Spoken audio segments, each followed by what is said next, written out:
So we're back with another study in sentiment. This time around, it's the euro, just before the European Central Bank's monetary policy decision, where it's roughly a coin toss of whether or not they're going to stay on hold or kick it up by 25 basis points. Hello, everyone. Monte here, market analyst at IG, and we are going to look at where traders stand, both large and small, going into the event, as well as, more importantly, how they got there. So let's go ahead and start off with COT speculators. Majority buy 70%, heavy buy territory, but dropping off from 74% week on week. There was an increase in long positions, but there was a much larger increase when it comes to shorts. And that, of course, is something to note. Retail traders or IG client sentiment, we're seeing them at around 66%. I will pull up the platform shortly and show you guys where that is. But interestingly enough, so it looks like they're both in very close proximity, 70% and 66%, but how they got there vastly differs. I'm going to pull up, this is a daily chart, and what we're going to do is we're going to map sentiment onto it.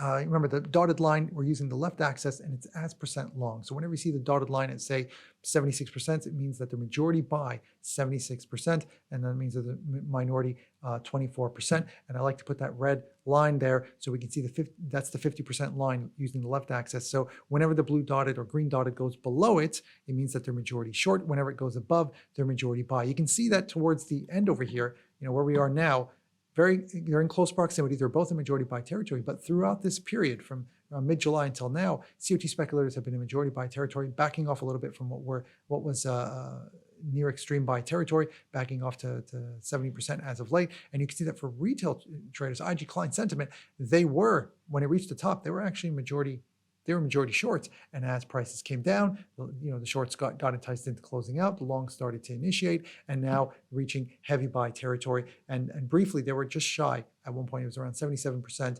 They were just shy of extreme buy territory before pulling back a little bit because of this gap higher. And I'm going to go ahead and pull up the weekly chart to give you guys a better idea of why is it that they were doing this. I'm going to once again map sentiment onto there. And once again, this really helps to put that red line over there. And you can see that here. And when it comes to COT speculators, majority buy throughout this entire period, they were positioning for further gains, but as of late, they've started to get out. They're not as optimistic now as they were before when this bull trend channel was holding initially. You look at retail traders, and because it was a bull trend channel, and I will bring up IG's trading platform to map that channel as well as take a look at sentiment there. But you can take a look at and you see that every time it would go up, whenever the channel reached sort of the top of the channel, you see them go.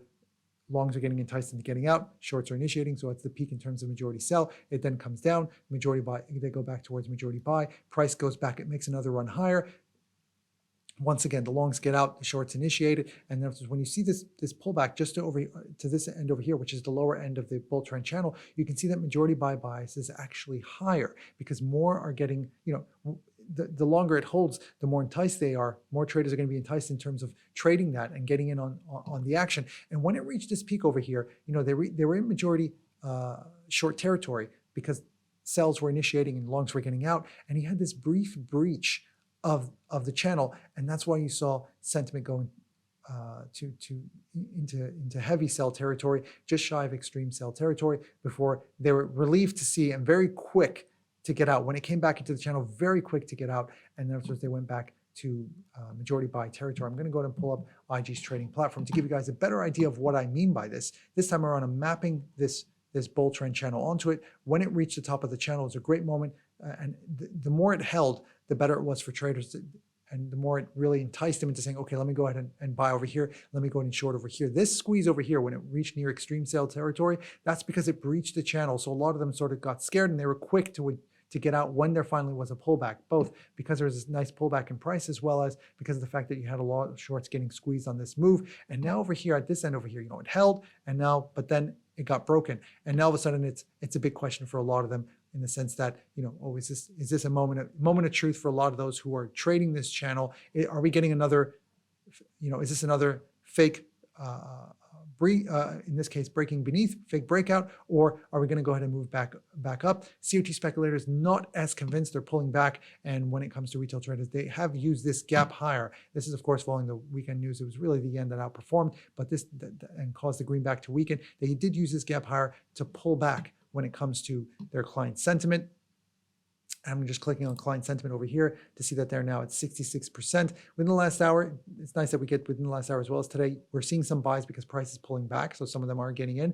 But this week and this month, it's been a situation where shorts have been initiating. And so I want to say it's a key point when it comes to to both retail as well as COT speculators on whether or not this channel right here is going to hold. And the ECB being such a fundamental decision means we could end up with significant volatility, just especially because when you add to the fact that it's a coin toss. If it was already, if it's priced in and they don't come in with any surprises, all right, fine, things are pretty straightforward. But when things are in the middle, it means that we have yet to really price in whatever it is that they're going to decide. So I want to thank you guys so much for watching this. Good luck out there. And as always, happy ticks.